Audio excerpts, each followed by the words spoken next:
Doug, welcome back.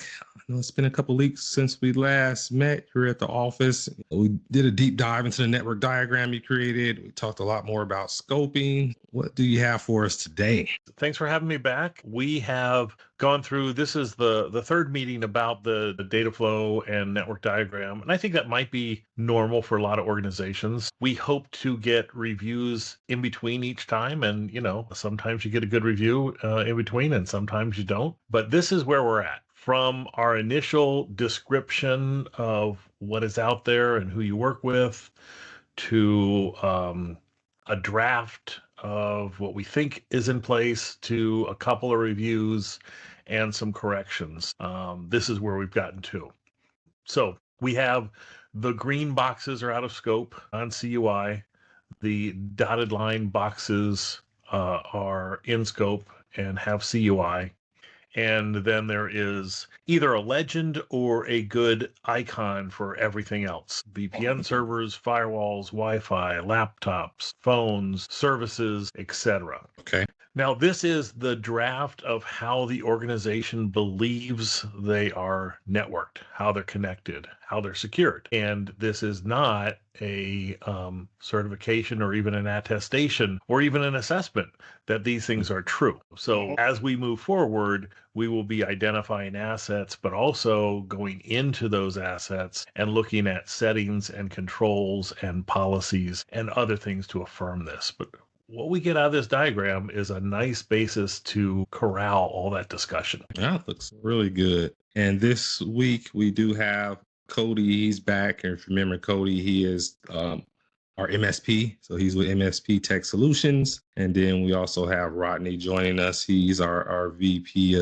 of sales. So he interfaces a lot with our government clients and contracts. So if you have questions around what type of CUI we may be receiving, he'll be the man to answer those questions. Yeah, that'd be great. So I guess the question would go out to both of you. Does this look accurate? Do you see any inaccuracies? And then secondly, one of the follow-ups, and this is one of the many kind of double checks, is just how do you get the CUI information and how do you give the CUI information back to your customers? So Rodney, I'm sure if you... I accidentally muted myself. So no problem. Just trying to, jump back into this because it's been a couple of weeks. So I'm the MSP for MSP Tech Solutions, right? That's unclear.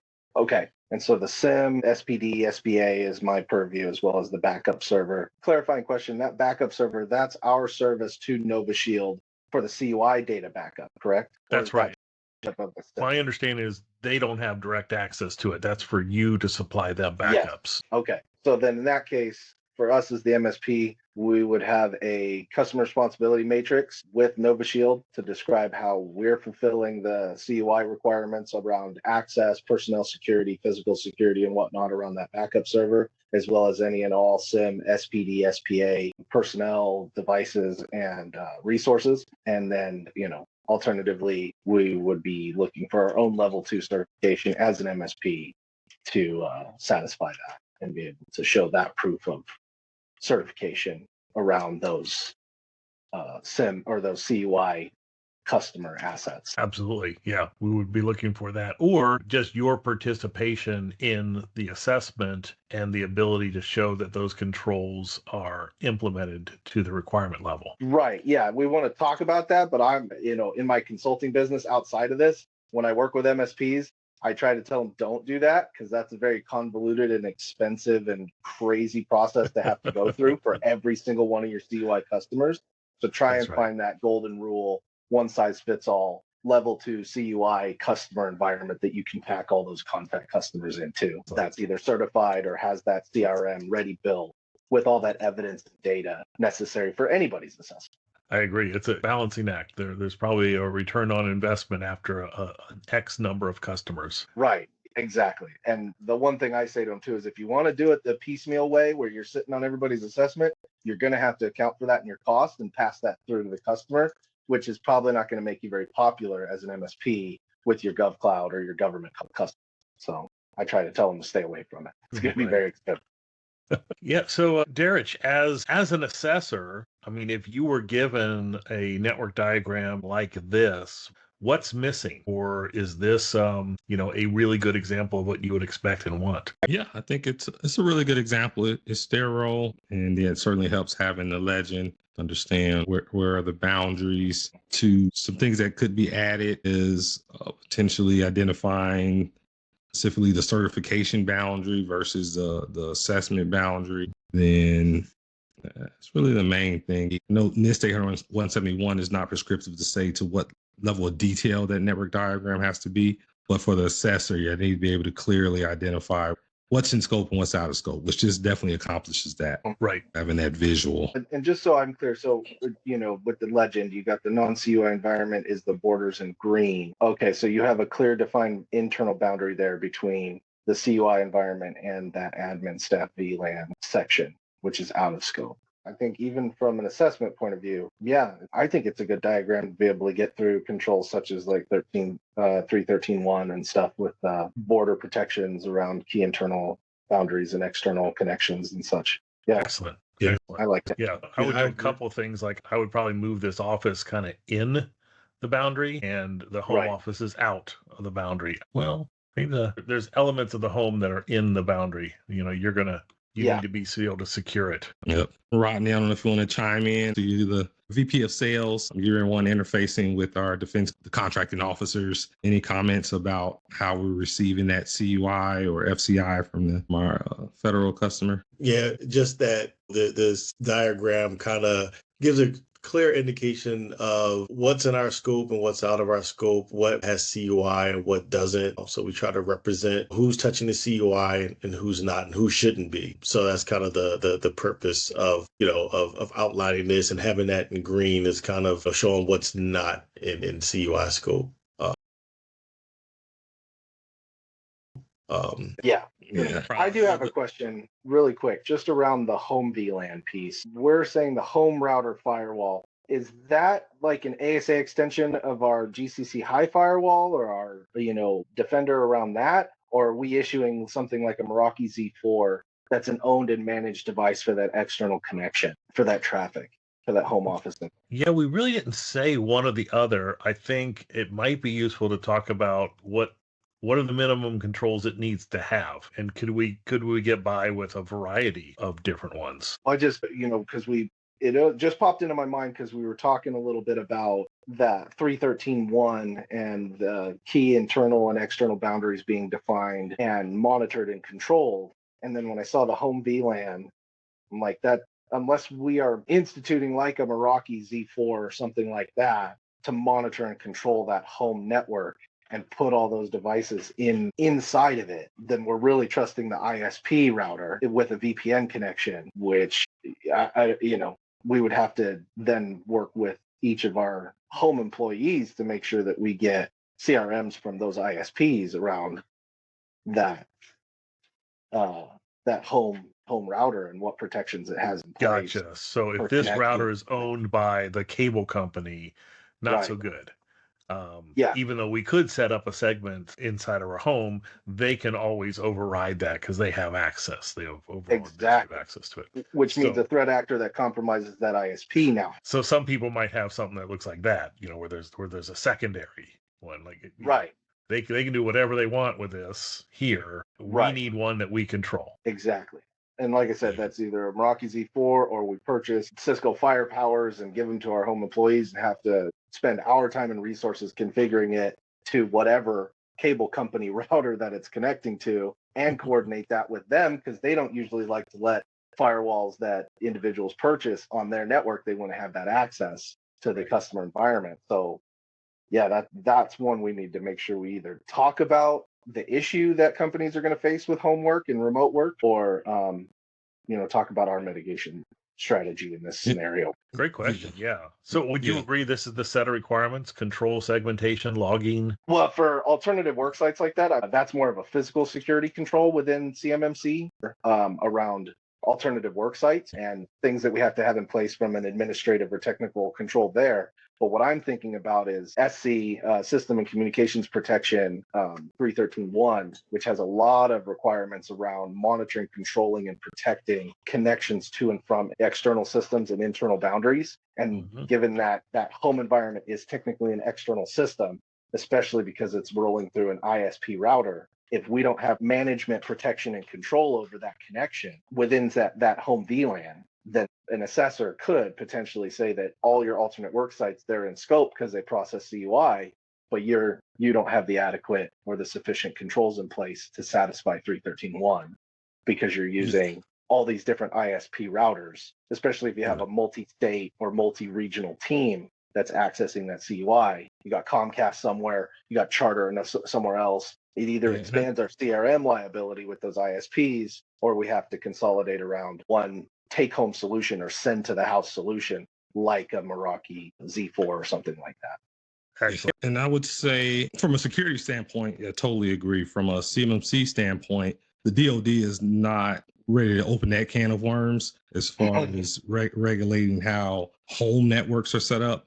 They're just kind of grouping them into that alternative work site. But yeah, that definitely from a security standpoint makes a lot of sense. And also each defense contractor organization seeking certification, put whatever criteria or requirements in their alternate work policy, worksite policy, that's going to be up to the organization. But that's going to be on the assessor's interpretation of those practice assessment objectives on whether or not that home network it is included in that external system boundary, considering that the proprietary laptop, if it allows download of CUI, or any kind of local storage on that printer or anything like that in that home boundary, that means that home VLAN becomes an internal VLAN, and any connection from that to the internet becomes an external system boundary because the whole thing becomes in scope. And so then if you don't have those. I threw up this requirement real quick, Derek, so you can splice it in. Cody's bringing up this requirement, and there are a lot of elements to it. So I just wanted to bring up that graphic. And within that graphic, I'm just really focusing on that external system boundary definition there. And if you include all that, like we have in the diagram, the printer, the laptop, the hard copy stuff, that's alternative work sites. You're absolutely right. That's 310.5 or whatever. But the printer and the Nova Shield issued laptop, if that allows local storage or CUI is able to be printed from that printer, then that home network is now an internal component of the CUI environment. So that connection from that internal home VLAN through the ISP router to the GCC high environment or to any other in-scope asset becomes an external boundary that is in scope for Nova Shield to protect, control, and monitor. And if we're trusting the ISP to do that, then we have to create CRMs and inherit those controls from them and make sure that those are up to level 2 standards. They basically become an MSP or an SPA at that point, if we trust their route. But as far as the traffic traversing network devices of the ISP, as long as they are FIPS validated and encrypted, the ISP routers and do not come in scope. I know in the rule it mentions that clarifies around ISPs because that scope can just go on and on and on.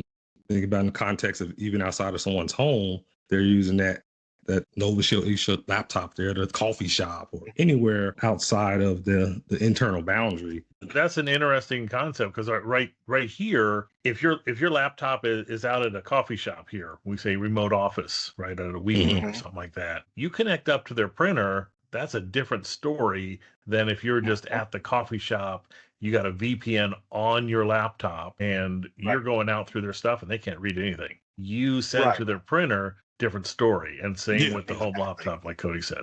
Yeah, so it all comes down to if those Nova Shield issued laptops that are in the home VLAN are allowed to print to a printer that's not Nova Shield owned and controlled, or if they can store CUI locally. Because again, like you said, that the rule did kind of cover it when it came to like VDI. If you're using that Nova Shield laptop to access a VDI through ISP, you're fine because it's all being done and the CUI is being accessed through that virtual environment that the ISP can't see or any of those other network devices can't see. But if you're transmitting CUI from the GCC high environment through a download function onto that Nova Shield laptop, now that ISP router comes in scope. So it really comes down to how that Nova Shield laptop at the home VLAN is processing, transmitting, and storing CUI. Yeah, and I definitely agree. From once they're printing that CUI, that's going to put their home network in scope. Or as far as their home office, it's going to put their home in scope. once they have physical CUI. Well, Absolutely. I think we need to be clear about the difference between scope and internal boundary. Because I think the fact that they're accessing CUI from their home office, whether it's through a VDI or not, they're in scope as an alternate work site automatically. But whether or not you expand that scope to as a definition that home environment constitutes an internal boundary or an external boundary between that home environment and the internet or any other external resource, that's the debate that I'm proposing. Is that depending on how that in-scope home VLAN operates determines whether or not it is an external resource that's being accessed by the network, or if it's an internal boundary that's accessing external resources that has to be monitored and controlled. So just to clarify, so you're saying with this Nova Shield issue laptop, if it's accessing GCC high environment via VDI, you're saying that laptop is still in scope? No, the laptop is not in scope if it's accessing it via VDI. But if it's accessing it directly and able to download and store locally, now we have spillage. Yeah, agreed. Yeah, now we have to include that home VLAN as a part of the internal boundary accessing external resources. Yeah, that's the way I did draw it. I drew a printer in there, right? So we should be clear that there's some kind of VLAN in here. Those things are connected to, or at least the printer's connected to. Now, speaking practically, a printer is $135. Buy one. Yeah.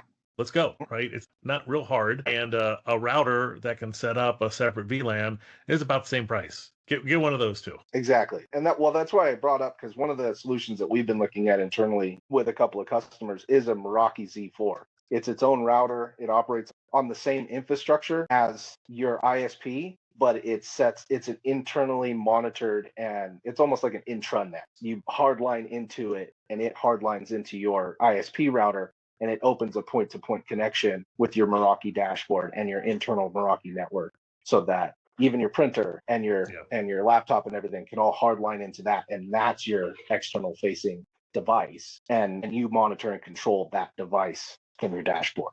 That's one solution that we I like that. And Cody, you're really hitting home the value of a good network diagram. This will be used over and over again. Anytime you talk about a firewall, a VLAN, a home office certificate, you name it, you're going to be coming back to this thing again and again and making little changes sometimes. And something just that small pops up too from looking at it and visualizing it and going, oh wait, that doesn't click right with 3.13.1 if these other dominoes fall into place. We need to figure that out. At this point, Derek, I would move from this task and move on to asset inventory and classification. I think this is good enough. You will always come back and revisit it, but it's good enough to move forward, I think. Yeah, I totally agree. So we will meet together as a team internally to list all of our assets on asset inventory and categorize them as either CUI asset, security protection asset, contractor risk managed asset, specialized asset, or out of scope assets. So I like that flow. That's a good one. I enjoyed that one. And Doug, is this from your book on the illustrations? So over here it states this is downloadable for free online. This is just figure 314 from the CMMC handbook. So CMMC handbook.com. It's downloadable for free. Fantastic. We'll be sure to tell everyone we know about. You might like this one, Cody. This is the next one. It's like you're an SPA. Now what? Right? I love that. They're downloadable for free, and I went and bought the book anyway. Yeah. Gotta show the love. That's right. Hey, it comes in handy. Oh yeah. The book has a lot more details in there for you. It stays on my desk. Yeah, absolutely. Well, this is fantastic, Doug. Glad we brought you in to help our company get ready for our level 2 certification. We want to make sure that we don't have a false start once we sign up for our certification and do it. Want to pass the first time. Well, thanks for the opportunity to help you out. Fantastic.